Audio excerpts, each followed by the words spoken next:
सवाल ये नहीं है कि आपने कभी सुअर का मीट खाया है या नहीं, बल्कि सवाल ये है कि क्या हो अगर आपके खाने में गलती से इंसानी शरीर के अवशेष आ जाए और जब आप उन्हें खा लो तब जाके आपको इस बारे में पता चले। क्योंकि 1990 के दशक में वैंकूवर के पास एक फार्म था जहां रॉबर्ट पिक्टन नाम का एक आदमी अपने सुअर को इंसानी अवशेष खिलाता था। 49 महिलाएं गायब थी। 33 के डीएनए उस फार्म की मिट्टी से मिले और हजारों किलो का मांस बाजार में बिक चुका था। ये है दुनिया का वो सीरियल किलर जिसने अपने शिकार को सच में अपने पिग्स को फीड कर दिया। So hey everyone, this is Bhumi and today we are talking about a horrific pig farm serial killer case.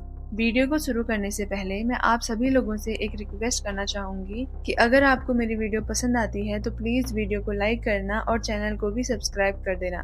तो चलो अब वीडियो स्टार्ट करते हैं। 11 मार्च 2004 वैंकूवर के लोग अपने अपने घरों में आराम से डिनर कर रहे थे। तभी टीवी पर एक इमरजेंसी न्यूज आती है। पुलिस स्क्रीन पर आकर कहती है कि अगर आप इस वक्त मीट खा रहे हैं तो रुक जाइए, और अगर बाय चांस आपके फ्रिज में पोर्क मीट पड़ा हुआ है तो तुरंत ही उसे प्रशासन को जमा करवाइए। और इन सभी चीजों की वजह थी रॉबर्ट पिंकटन। पुलिस खुलासा करती है कि जो लड़कियां सालों से गायब थी, रॉबर्ट ने उनके साथ इतनी हैवानियत की थी कि उन्हें पहचानना तक नामुमकिन हो गया था। और सबसे डरावनी बात, उसने सबूत मिटाने के लिए उन मासूमों के अवशेष को ग्राइंडर में पीसकर सुअरों के चारे और मार्केट में बिकने वाले पोर्क मीट के अंदर मिक्स कर दिया था। आखिरकार कोई इंसान इतना क्रूर कैसे हो सकता है? तो इस पूरी कहानी को जानने के लिए और उसके पीछे की क्या वजह थी ये जानने के लिए वीडियो को एंड तक जरूर देखना। पिंकटन फैमिली के पास ब्रिटिश कोलंबिया में एक बहुत बड़ा पिग फार्म था जो पिछले 3 जनरेशन से उनके पास था। इस फैमिली में 2 भाई थे, रॉबर्ट पिंकटन जिसका जन्म 1949 में हुआ था और डेविड फ्रांसिस पिक्टन।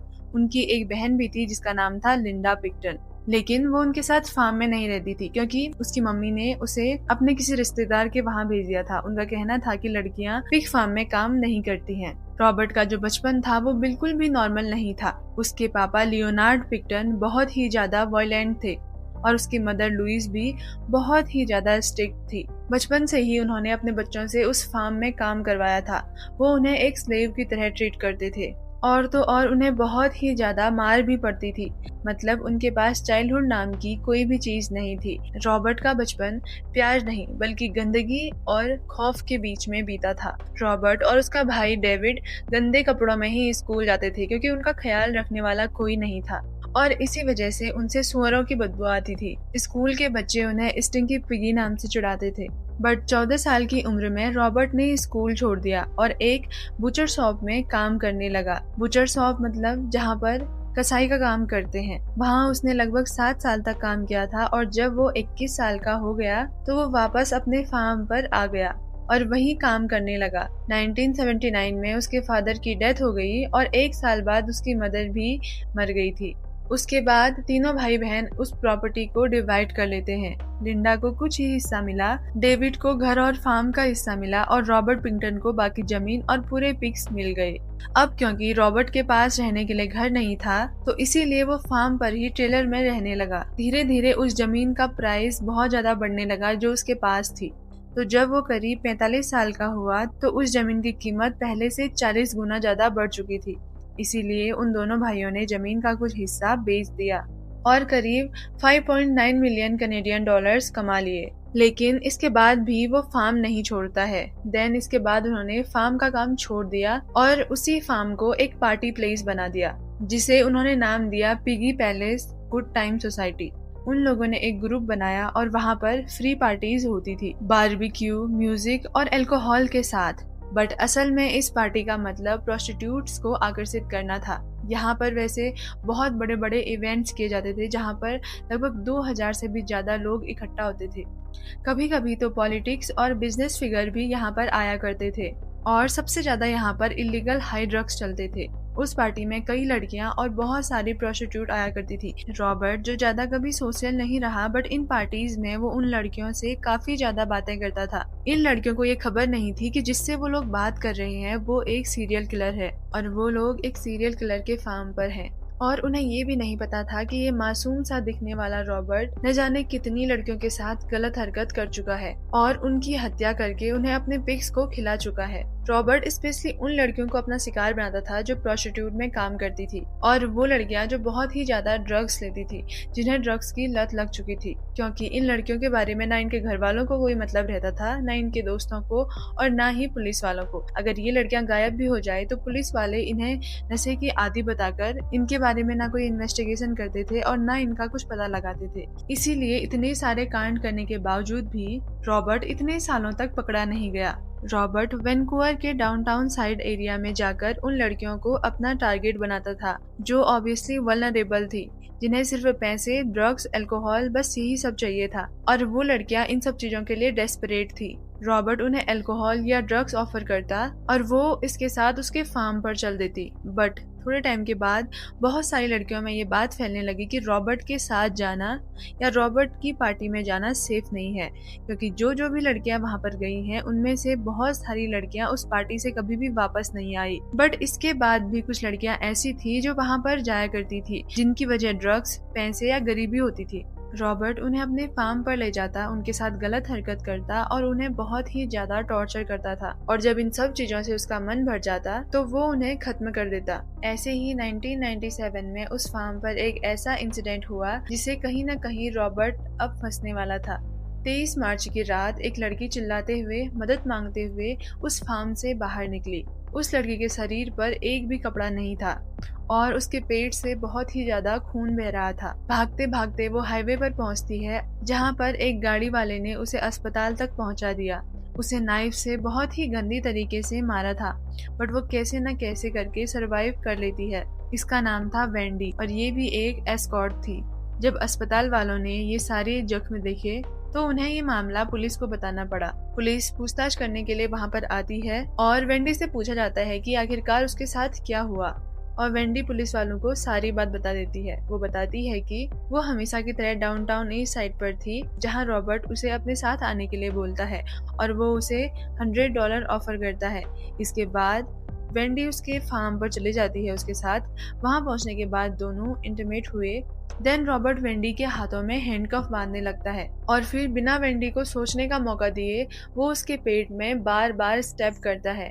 वेंडी भी एक फाइटर थी तो वो उसे बैक फाइट करती है और रॉबर्ट से वो नाइफ छीनकर उसके कंधे पर उस नाइफ से वार करती है, जिसके बाद वो वहां से तेजी से भाग जाती है और बिना अपने हैंडकफ्स खोले वो उस फार्म से बाहर आ जाती है। जब पुलिस ये सुनती है तो वो सीधे सीधे रॉबर्ट को अरेस्ट कर लेती है, बट उसने सिर्फ $2000 की बेल देकर खुद को छुड़ा लिया और बहाना दिया कि वेंडी जो है वो बहुत ही ज्यादा ड्रग एडिक्ट है और वो हमेशा नशे में रहती है, और उसने जो भी यहाँ पर बताया है वो सारी बातें झूठी हैं। और पुलिस वाले भी इस चीज को मान लेते हैं और रॉबर्ट को वहां पर छोड़ देते हैं, बिना उसके घर की जांच करे और बिना कोई भी इन्वेस्टिगेशन करे।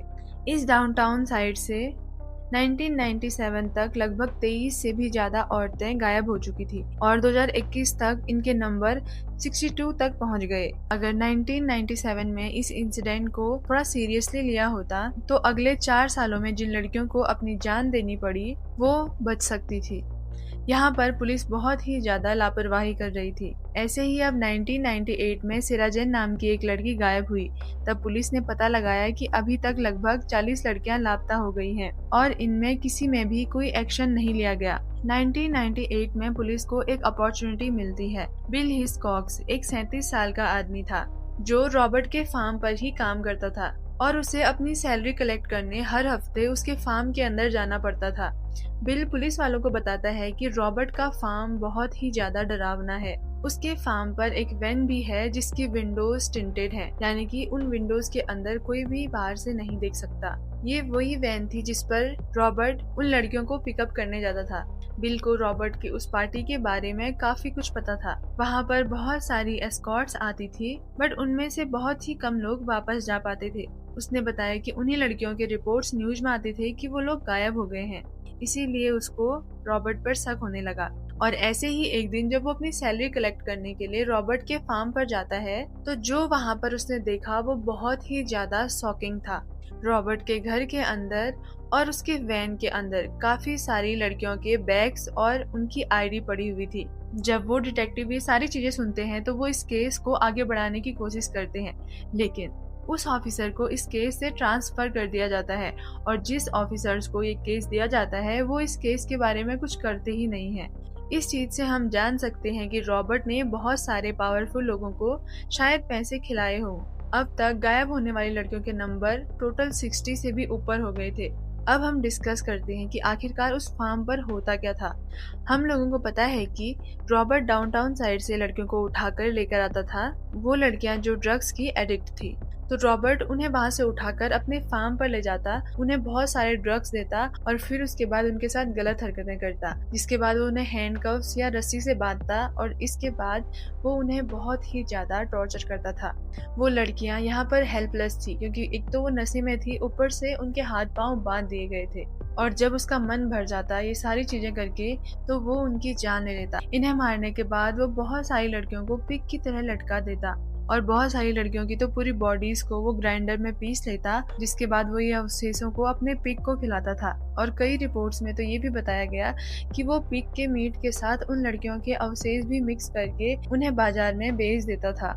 इतना सब कुछ हो जाने के बाद फाइनली 2001 में पुलिस इस केस को प्रॉपरली इन्वेस्टिगेट करती है और एक सर्च कमेटी बनाई जाती है। रॉबर्ट के खिलाफ इतनी सारी शिकायत पुलिस के पास आ गई थी, बट फिर भी पुलिस कभी भी उसके पिग फार्म को चेक करने नहीं गई। ये इन्वेस्टिगेशन 2001 में शुरू हुई थी और फाइनली 2002 में रॉबर्ट को अरेस्ट कर लिया गया। 5 फरवरी 2002 को पुलिस उसके फार्म पर पहुंचती है और वहां उन्हें जो मिला उसने सबको शॉक कर दिया। फार्म के अंदर से बहुत सारी महिलाओं के ज्वेलरी, स्कल्स, हाथ, पैर और कई ह्यूमन पार्ट्स मिले थे। उस पूरे फार्म की खुदाई की गई जिसमें लगभग 1 साल से भी ज्यादा का वक्त लगा और जहां से 6000 से भी ज्यादा एविडेंस मिले थे। रॉबर्ट अपने इंटरव्यू में कोई भी चीज कन्फेस नहीं करता, वो ये कभी कबूल ही नहीं कर रहा था कि उसने कुछ गलत किया है, बट उसने अपनी सारी कारमात एक दूसरे प्रिजनर के सामने बोल दी थी और उसे ये नहीं पता था कि वो जो प्रिजनर है वो कोई असली कैदी नहीं है, बल्कि वो एक अंडरकवर पुलिस ऑफिसर था और ये सारी बातें जो भी उसने बोली थी वो सारी सीसीटीवी में रिकॉर्ड हो गई थी, जिस वजह से उसके खिलाफ एक बहुत ही पक्का सबूत मिल गया। उसका कहना था कि उसने उन लड़कियों को मारा था, उनकी बॉडी भी डिस्पोज की थी और ये सारी बातें वो ऐसे बता रहा था कि जैसे उसे इन सब चीज़ों पर प्राउड हो। बस वो एक ही चीज़ के लिए डिसअपॉइंट था कि उसने 49 गर्ल्स मारी थी। उसका कहना था कि अगर वो 50 लड़कियों को मार लेता तो उसे सेटिस्फेक्शन मिलता। 2006 में उस पर 27 मर्डर का चार्ज लगाया गया और बाद में ये चार्ज हटकर 26 का रह गया। आखिरकार ब्रिटिश कोलंबिया का सुप्रीम कोर्ट ने रॉबर्ट को गिल्टी पाया और उसे लाइफ इम्प्रिजनमेंट की सजा दी गई, जिसमें वो 25 साल तक कोई भी पैरोल नहीं ले सकता और 2023 में ये पूरा केस ऑफिशियली क्लोज कर दिया गया। देन वो अपनी सजा काट ही रहा था, बट 2024 में जेल के अंदर ही एक कैदी ने रॉबर्ट पर हमला कर दिया और 31 मई 2024 को उसकी डेथ हो गई। रॉबर्ट ने जो भी किया वो बहुत ही ज्यादा खौफनाक और शर्मनाक था। उसने अपनी लाइफ तो जेल में खत्म कर दी थी, लेकिन जिन फैमिलीज ने अपने बच्चों को खोया उनके लिए ये केस आज तक भी एक डरावना सच बन के रह चुका है। रॉबर्ट को सजा तो मिल गई, लेकिन सवाल आज भी यही है कि अगर रॉबर्ट को स्टार्टिंग में ही गिरफ्तार कर लिया जाता तो शायद आज वो सारी लड़कियां बच जाती। तो आज की ये वीडियो हम यहीं पर ख़त्म करते हैं। अगर आप लोगों को ये वीडियो पसंद आती है तो वीडियो को लाइक करना और चैनल को भी सब्सक्राइब कर देना।